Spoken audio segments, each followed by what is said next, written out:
You did something on the show last time, and I just think it was so enlightening that if you are able to recall what I'm talking about, I think when 9/11 happened, for most people in America and perhaps maybe in the world, people thought, what is this all about? Why are they mad at us? And we have, since the 9/11 attack, many Americans have really dived in and tried to learn more about what Islam is, what it teaches, why would it be so antithetical to America? Why would they be so angry? So you, Mr. Federer, have shared something I'd love if you can do today, which is, how did the religion of Islam get started? Well, it's important for us to answer this question, Debbie and Carrie, because when terrorist attacks happen, the terrorists will blow up Boston bombing, Fort Hood shootings, beheadings in Oklahoma, San Bernardino killings, Paris bombings, Boko Haram burning villages in Nigeria, and then, of course, thousands of years of Christian artifacts and Christians being killed in the Middle East. But politicians are quick to tell us that those that are doing these attacks do not represent true Islam. Yet, in most cases, the terrorists themselves are yelling Allahu Akbar, and they claim they do represent true Islam. Mm-hmm. Who can tell us what true Islam is? One person, Muhammad. Muhammad was the best Muslim that ever lived. His life is called the Sunnah, which means the way or the example. And if we look at Muhammad's life, it went through 3 stages. And by understanding these 3 stages, we can get an insight into those trying to be like Muhammad. So Muhammad, he was born in 570 A.D. This is after 5 centuries of Christianity, right? So all of the Roman Empire was now Christian. And so the Byzantine Empire was being attacked by the Persian Empire, and it left a power vacuum, and into this came Islam. Muhammad's born in 570 A.D., and he is, his dad died before he was born. His mother died when he was 6 years old. His grandfather and guardian died when he was 8 years old, so he was orphaned and taken in by a rich uncle, Abu Talib, who was a merchant. And Muhammad would go with his uncle on camel rides to different cities and hear about the different religions. In Arabia, they had 360 different pagan religions. Mostly they were Canaanite fertility gods associated with the sun and the moon, Baal, Ashtaroth, male, female. And the most popular god in each town was the Allah for that town.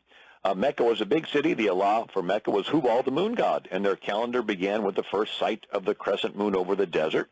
Muhammad heard this, and pieces of this were incorporated into his belief system. The Zoroastrians, which is what Persia was, believed that paradise was filled full of virgins that would fulfill all the guy's desires. This got incorporated into his belief system. The Zoroastrians believed in jinns, or genies that followed people around, 1001 Arabian Nights, Aladdin's lamp. And so in Islam came jinns or genies. That came from the Zoroastrians. Now, the Jews had different communities, but Muhammad was illiterate, so he could never read the Old Testament. But he heard their oral stories called Talmud and Mishnah, and some of those stories are incorporated into his belief system. You think Muhammad was illiterate? Yes. The Quran and the Hadiths and the Surat talk about how he was in a cave praying around 610 A.D., and a spirit appeared to him and squeezed him and commanded him to read.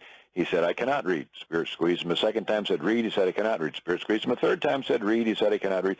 Finally, the spirit threw him down, and he began to recite.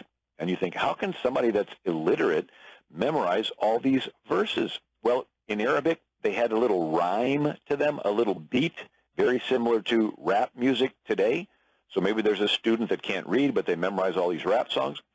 Well, then also in the area Muhammad was at was the Christian faith. But lo and behold, Encyclopedia Britannica states the gospel was known to Muhammad through apocryphal and heretical sources. So Muhammad thought the Trinity was the Father, Mary, and Jesus. Nobody explained to him the Holy Spirit. So there are Muslims today that think Christians are polytheists, worshiping 3 gods, the Father, Mary, and Jesus. And there were heresies.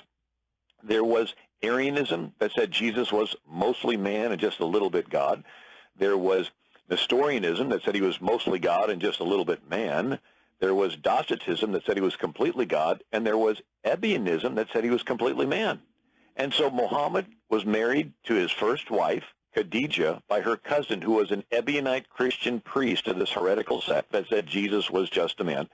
And so all of this put together, he has his faith, and he's very excited about it, goes into the city of Mecca, and only makes 70 converts in 12 years, and is frustrated because fewer are joining, and so he begins to get confrontational, hangs around this square building called the Kaaba, and begins to insult the pagans and tell them that they're going to burn in hell. Well, when his rich uncle dies, Abu Talib, the pagans decide that Muhammad is a disturber of the peace, and they chase him out of town. He tries to go to a city called Al-Taif. They don't want him. They pelt him with rocks and stones. Muhammad has nowhere to go. He is a Muslim refugee. He goes north 210 miles to a Jewish city called Medina. The Jews are nice. They let Muhammad in as a Muslim immigrant. Muhammad goes into the minority pagan neighborhoods in Medina and begins to organize a following amongst those who have grievances with the Jewish government and feel victimized. And he gets a following, and then he goes to the Jews, and he pressures them to accommodate him and his followers politically. And the Jews do make a treaty, so now Muhammad is a political leader in addition to being a religious leader. And then Muhammad's followers in Mecca, they get confrontational. They get chased out of town for disturbing the peace. They are Muslim refugees.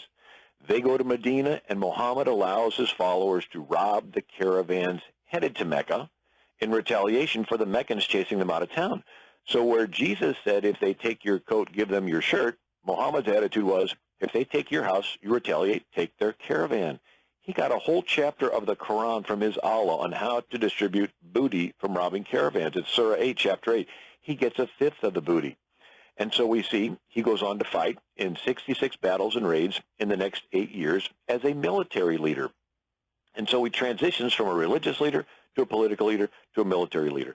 Matter of fact, he goes to the city of Al-Taif, and he's using the catapult to attack them. And they tell Muhammad the catapult was killing women and children.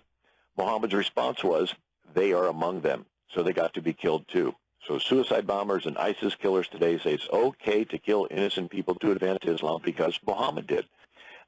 So Muhammad is the perfect Muslim, and Muslims today that want to be better Muslims, they want to be like him. In the year 627 AD, the Mecca pagans are hurting because their caravans have been attacked. And so they decide to send a coalition force of 10,000 soldiers to Medina. Well, it turns out Muhammad is a brilliant military leader, primarily because he's creative, he's unconventional, he's unpredictable. In other words, he does not play by the rules of traditional Arab warfare. The Arabs had 1 month off a year where they agreed not to fight. It was their pilgrimage month. Well, Muhammad gets verses from his Allah instructing him to attack the caravans during this pilgrimage month. Well, as they're sending these 10,000 soldiers to Medina, Muhammad's version of roadside bombs and IEDs was he dug potholes and trenches all around the city of Medina. This rendered the superior cavalry of the Meccans useless. You can't charge your horses and camels across a field full of potholes and trenches. They'll break their legs. So Muhammad goes to some of these pagan tribes at night, and he bribes them. They slip away. Goes to some of the other pagan tribes at night and threatens them, and they slip away. Sort of the Chicago politics, the bribe or the bullet. Then it gets freezing cold for a week. The rest of the Meccans lose heart and decide to retreat and bring their troops home. And it leaves a power vacuum, similar to 2010, when our president declared war in Iraq and Afghanistan over, mission complete. He pulls all of our troops out and leaves a power vacuum. Did they get more peaceful after that? Unfortunately, no, and they did what Senator John Kerry said was a genocide. And so in Muhammad's case, when he retreated, when the pagans retreated, Muhammad was emboldened. He goes back into that Jewish city of Medina, and he gets offended at one of the Jewish tribes, whips his followers into a jihad frenzy. They attack that Jewish neighborhood and chase the Jews out of town. Another Jewish tribe does something that offends Muhammad. He gets his followers into a jihad frenzy. They attack that neighborhood, confiscate their property, chase them out. This set a precedent in Islam called hudna, H-U-D-N-A, hudna. It means when you're weak, you make treaties until you get strong enough to disregard them. Well, that third Jewish tribe, Muhammad bottles in their neighborhood for 25 days. When they surrender, he brings them into the market and chops off the heads of the men, 700 of them, and then sells the women and children into slavery. So within 5 years of Muhammad coming into the Jewish city as an immigrant, there's not a Jew left in the city. They were chased out, killed, or enslaved. And within 5 years of Muhammad's death, Every pre-existing culture in Arabia was wiped out. And then we see these rightly guided caliphs, these Muslim warrior leaders. They conquered Jerusalem, which had been a Byzantine Christian city since Constantine. They conquered Syria, Caliph Umar. People forget Syria was the first country to completely be Christian, evangelized by the Apostle Paul, and Antioch, Syria, is where the name Christian was first used. And then Amir ibn al-As conquers Egypt. People forget Egypt was completely Christian, evangelized by Mark, that wrote the Gospel, Matthew, Mark, Luke, and John. And then there used to be 250 Catholic dioceses along North Africa in the 7th century. St. Augustine of Hippo was from Carthage. Today that's Tunisia. Then in the year 711, they cross over the Strait of Gibraltar and conquer Spain. Spaniards are still fighting on foot with heavy metal swords. Muslims are on Arabian horses with stirrups and scimitar swords. 10 years they conquer Spain. They cross the Pyrenees, conquer southern France.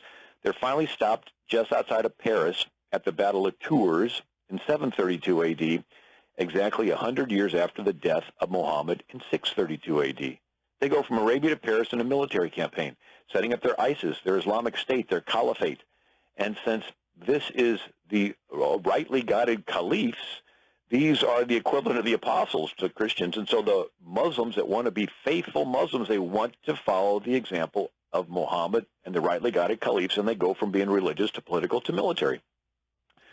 And now it takes 700 years to drive the Muslims out of Spain, but then they come around the other side, and there's a second spring. All right, so the first Arab Spring went from 622 to 1071, conquers from the Persian Gulf to the Atlantic. The second spring starts with the Turks. They convert to Islam, and in 1071, the Seljuk Turks invade into the Byzantine Empire. Eventually, all of the Byzantine Empire was conquered, turned into Turkey. All 7 churches mentioned in the book of Revelation were wiped out by the Muslim Turks. And all these letters in the New Testament written to Ephesus and Galatia and Colossae and Corinth, all those cities were wiped out by the Muslim Turks. So these Greek Christians who are very proud, they think they're the true Christians because they speak Greek, the language of the New Testament. They have to humble themselves and beg the West for help. The West sends help. It's called the what? The Crusades. So the Europeans have 2 centuries of crusades. The Muslims have 14 centuries of crusades, and they're still going on today, killing an estimated 240 million people. Well, then the Muslims invade into Eastern Europe, and they finally conquer Bulgaria, Albania, Wallachia, Moldova, into Hungary, and into Poland, and into Austria. And so as they're conquering into Eastern Europe, it cuts off the land routes to get from Europe to India and China. People forget Marco Polo in 1271 went from Venice, Italy to China and brings back to Europe spaghetti noodles, gunpowder, thread from worms, silkworms, China plates. Talks about the Chinese inventing the wheelbarrow, the Pony Express, the compass, the piñata, and the Chinese invented paper from tree pulp rather than from the Egyptian papyrus reeds. And what did they print with this paper? Paper currency. The first paper currency was made in China during the Yuan dynasty. But as the Muslims conquered the trade routes, it cut off the trade to India, which had teas, dyes, and spices, and cut off the trade to China. And so they sacked Constantinople in 1453. And so 40 years later is when 1492, Columbus said, hey, since the Muslims conquered the land routes, I have an idea for a sea route. Lo and behold, Columbus would have never set sail if it had not been for jihad in the Islamic State, cutting off the land routes to India. Matter of fact, Columbus runs into some islands. He's convinced he's in India, so he names the people Indians. Think of it, we never would have called Native Americans Indians if it had not been for Islamic jihad and the Muslims cutting off the land routes to India and China. Well, as the Muslims are invading Greece, they are destroying churches, museums, libraries, schools, and they're destroying books and literature and art, very similar to what they're doing today in Afghanistan and Iraq. Just this morning, National Geographic was on Fox News because they're all upset that all these archaeological sites and all these historical things are being destroyed by the ISIS Muslims. That's what they were doing in Greece. And so in the late 1400s, the Greek scholars are fleeing to Florence, Italy. And this flood of Greek stuff into Florence we call the Renaissance. So Islam is responsible for the Dark Ages when they conquer Egypt and hold back the ships of papyrus, and there's a paper shortage in Europe. and they're responsible for the Renaissance when they invaded into Greece, and the Greek scholars pick up and flee. But the Greek scholars fled with their Greek New Testaments, and now these scholars like Erasmus in Western Europe are translating the Bible, not just to Latin, but all the way back to Greek. And this reinterest in Greek language and the original meaning of these New Testament words lays the foundation for something we call the Reformation in 1517 with Martin Luther. But in 1529, 100,000 Muslims surround Vienna. Under Suleiman the Magnificent, he controls all the Mediterranean, all the Middle East, and all of Turkey, and now he's invading surrounding Vienna. And so Martin Luther says the Turk is the rod of the wrath of the Lord our God. If the Turk's God, the devil, is not beaten first, there is reason to fear the Turk will not be so easy to beat. The fight against the Turks must begin with repentance. We must reform our lives, or we shall fight in vain. I'm taking notes as you're speaking, and I circled a phrase that you said. It just stood out to me about how Muhammad was called a disturber of the peace. How did Islam get the name a religion of peace? And what is behind, I want to know the thinking behind all of the sacking, all of the destruction of museums, books, art, those kinds of things. What's the theological reason behind that? Well, Carrie, that's a great question. And Islam is a religion of peace. It's just their definition of the word peace is different than our definition. Our definition of peace is different groups getting along. Their definition of peace is when the whole world submits to the will of Allah. There you go. Oh, that's brilliant. So the word Islam means submission to the will of Allah. A Muslim is one who has submitted, and they think world peace is world Islam. Sort of like Abraham Lincoln said in 1864, we all declare for liberty, but in using the same word, we do not all mean the same thing. Yeah. And so in Islam, the world's divided into two, the half that has submitted and the half that's in the process of submitting. It's called the Dar al-Islam and the Dar al-Harb, the house of war. So the non-Muslim world is supposed to be at war because it's transitioning to become the house of Islam. Now, people say, what about moderate Muslims? That's true. There's lots of Muslims that are moderate. They think the world will submit to Allah later. Maybe in the distant future, maybe at the end of the world, maybe it's even figurative. And since it's so far off in the distant future, they really don't think about it. They just want to live their lives. That's fine. That type of Muslim has no problem living in a free democratic society and having you as a kafir infidel as a neighbor. The fundamental Muslim, on the other hand, they think the world is supposed to submit to Allah now. And they're really excited, and they want to help make it happen. Now, the dilemma we face in the West is the more we bend over backwards in unprecedented ways to show ourselves nice and accommodating and friendly and really sensitive not to offend them, the moderate Muslim begins to rethink and say, this has never, ever happened before. Maybe the world is, in fact, submitting to Allah now rather than later. And so they gravitate from the future peaceful moderate camp into the fundamental now camp, which is the violent camp. So all of our efforts to be really careful not to offend them is actually creating more violence. I have That's never astonishing. heard it better explained, Bill. Thank you so much. What is behind the destruction of property? Well, when Caliph Umar conquered Alexandria, Egypt, they had the largest library in the world there. And it had stuff that went back to Abraham's day. And they go to Caliph Umar and they say, what do we do with all these books? And Caliph Umar said, every book that does not agree with the Quran, destroy. And every book that does agree with the Quran is redundant because we have the Quran. So destroy them all.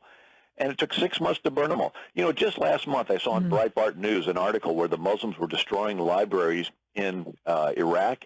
And they give a quote. It says, a Muslim militant said, these books promote infidelity and call for disobeying Allah, so they will be burned. And it says, ISIS militants raided the central library at Mosul and destroyed all non-Muslim books. And then went in front of the students and were destroying their science books and their textbooks. The Boston Globe reported this. So they had a commission, a sultan in Egypt, to loot the pyramid treasures and destroy them. Why? Well, they're all pagan. Anything pre-Muhammad is pagan. And so they want to destroy. So Muhammad said, leave no high grave standing, nor a work of art without obliterating it. That doesn't make sense, though. If Muhammad If Allah is God, and there was a world and there were things that existed prior to God, how do they reconcile that? Prior to Muhammad? Yeah, prior to Muhammad, anything prior to him. But if Allah is a creator, if things exist because of Allah, how can anything that existed prior to Allah or Muhammad having the revelation, how can that be pagan? Well, see, you're thinking logically. Islam is not a logical religion, and they actually have a concept that you can lie to promote Islam. It's called Takia, sacred lying, holy deceit. So there's not a thing as this absolute truth. You can bend the truth if it can help spread Islam. Right. Now, people say, well, Bill, you just spent some time talking about Muslims killing people. Didn't Christians kill people too? What about the Crusades? Well, I'm glad that I brought that up, because that's the second spring. That's the Turkish spring. And the Muslim Turks conquered all of the Mediterranean, all of the Middle East, and they had conquered into Turkey. And that they went on all the way up until 1923 is when the Ottoman Turkish Empire finally fell after World War I. But rather than compare followers and say Muslims kill people, Christians kill people, it's all sort of a wash, let's not compare the followers. Let's compare the founders. You know, if your computer acts up, what do? You reload the software the way it was when you bought the computer. Well, if your religion acts up, you go back to the way it was when it left the founder. The founder, Jesus, never killed anyone. Muhammad killed an estimated 3,000 people. Jesus never led armies. Muhammad led armies and fought in 66 battles and raids. Jesus never owned slaves. Muhammad got a fifth of the slaves taken in battle. Jesus never married. Muhammad had 11 to 22 wives, the youngest being 6-year-old Aisha. Jesus never tortured anyone. When Muhammad conquered Khaybar, the last Jewish settlement in Arabia, the chief refused to tell where the tribe's treasure was hidden, so Muhammad had him stretched out on the ground, and they kindled a fire on his chest.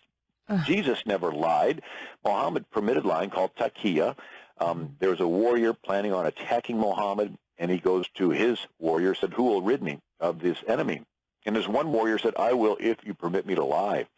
So Muhammad's warrior goes to this chieftain and says, I've left Muhammad. He's a heretic. I want to help you, but they're after me. The chieftain says, you can spend the night in my tent. You'll have my whole army surrounding you. You'll be safe. Well, in the middle of the night, Muhammad's warrior tiptoes over and beheads the chieftain, runs and gives it to Muhammad. Jesus never forced anyone to follow him. He said something difficult, and many disciples walked with Jesus no more. He turns to Peter, says, you want to go too? Muhammad said, whoever changes his Islamic religion, kill him. And then Jesus forgave insults. He's dying on the cross saying, Father, forgive him. Muhammad avenged insults. Somebody insulted him with poems, and he ordered him murdered. Jesus did not permit the disciples to rape anyone. Muhammad did. There's always hadiths how to do it. And none of the governors, generals, and apostles were governors or generals. All the caliphs were governors and generals. Jesus taught God was our Father. In Islam, it's blasphemy to call Allah your Father. Jesus taught we're children of God. In Islam, it's blasphemy to call yourself a child of Allah. Jesus said we're made in the image of God. In Islam, Allah has no image. Jesus taught to have a personal relationship with God. In Islam, it's blasphemy to even want to have a personal relationship with Allah because he's transcendent and unknowable. First 3 centuries of Christianity, Christians are thrown to the lions. First 3 centuries of Islam, they conquer from Arabia to Paris. People say we're all worshiping the same God. Well, Christianity says you believe in Jesus, that he died on the cross to pay for your sins, you go to heaven. Islam has an unforgivable sin called shirk. And they say that if you believe that Jesus is the Christ, you've committed this unforgivable sin that condemns you to hell. So if we're all worshiping the same God, how can the same God say if you believe in Jesus, you go up, and if you believe in Jesus, you go down? Either God's schizophrenic or we're talking about two different gods. Bill, I've never heard it quite described the way that you have, in that when opponents of Islam are sensitive, when we are tolerant, that it actually is like pouring gasoline on a fire? Right, and it's a term called psychological projection. It's called the attacker blames the victim. Bullies on the playground do this. They push other kids around, and then when somebody swings back, they say, well, teacher, he started it. Wife beaters do this, you know. Big burly husband beats his wife up. Wife says, well, you provoked me. Countries do this. Aggressive countries accuse the smaller country of provoking them, and so they use that as a pretense to invade. Okay, so it's encouraging them to become more violent when they see us acquiesce. So my question is on the migrant issue about bringing in more Muslims without the ability to vet. What do you think America's response should be to that? As a Christian nation, this is the problem. And we are a loving Christian nation, and yet it's like, to me, seems suicidal. It may have a better answer. Right. Proverbs says a good man leaves an inheritance to his children's children. So we need to realize, yes, we want to bring them to a saving faith in Christ, but we also want to protect our family and our country. When we go back to Muhammad and we see how he went from being an immigrant, and then he organized and got involved politically, and then he became militant. And so it's a three-step process, like Caesar's three steps: Veni, Vidi, Vici, I came, I saw, I conquered. Mm-hmm. It's immigrate, increase, eliminate. Immigrate as a religious refugee, increase the number of your followers and demand political accommodation, and then become militant and drive out the previous inhabitants. So I was speaking in Detroit and visiting with people afterwards, and a lady had a ministry to pregnant moms. She shows up at a house with some little present. Well, while she's there, out of a bedroom comes another pregnant Muslim mom. Out of a bedroom comes another pregnant Muslim mom. Out of a bedroom comes another pregnant Muslim mom, all pregnant by the same man. Mm. He's practicing Sharia law polygamy in his house in Dearborn, Michigan. And then they take over several more. The guy has a wife in each, in a bunch of different houses on the block. And all the wives go down to the welfare office and say the husband's not around. And they get these checks, and the husbands visit the wives. And the more kids they have, the larger the checks get. He's practicing Sharia law polygamy on his block. All the kids playing in the street are his kids. And he's living like a king at state expense.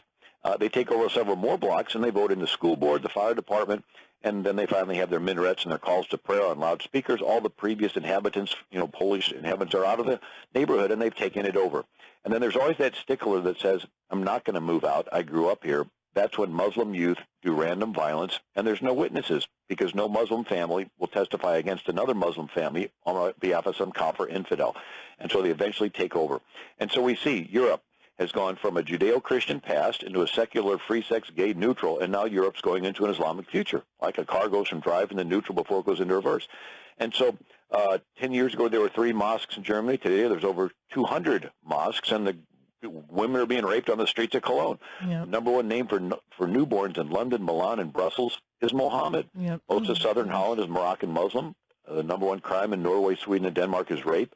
And so we see it's this attitude that's following Mohammed's example, that they come into countries as immigrants, and they're nice, and they're so nice, people say there's nothing to fear, let more come in. More come in, they gravitate together, form a community. And then the imam shows up and says, okay, let's start following the rule book now. Ladies, start wearing burqas. Men, don't be close friends with infidels. Don't eat haram food, and they begin to want to assert themselves politically. Mm. And that's when the random violence takes place, and then they end up taking over. It's a predictable pattern, and there's 1,400 years of track record. And after World War I, the Ottoman Empire fell apart, and the Muslim world began to moderate itself and dress in business suits, send their kids to Western schools like the Shah of Iran, real pro-America. But then the Muslim Brotherhood was started in 1928, and they got in a shot in the arm in 1938 with oil discovered in Saudi Arabia. And they began to finance this. So Saudi Arabia is the number one builder of mosques around the world, and they're supporting this effort. They want to rebuild their caliphate, rebuild their Islamic State, rebuild the Ottoman Empire. And to do this, they have to get rid of all these kings in the Middle East. And so they pull the rug out from under them, and our president gets rid of Mubarak in Egypt, and then our president gets rid of Gaddafi in Libya. Then we find out that most of Hillary's emails is a gun-running operation to move guns from Libya over to Syria to get rid of Assad, and part of this goal to get rid of all these Muslim leaders so they can set up their Islamic State again. And when Russia comes to Assad's rescue, these Muslim Brotherhood types, armed by America, trained by America, call themselves ISIS and kill Christians. And then we hurry up and rush through funding to train good Muslims to fight bad Muslims, and they get armed and trained and they join ISIS.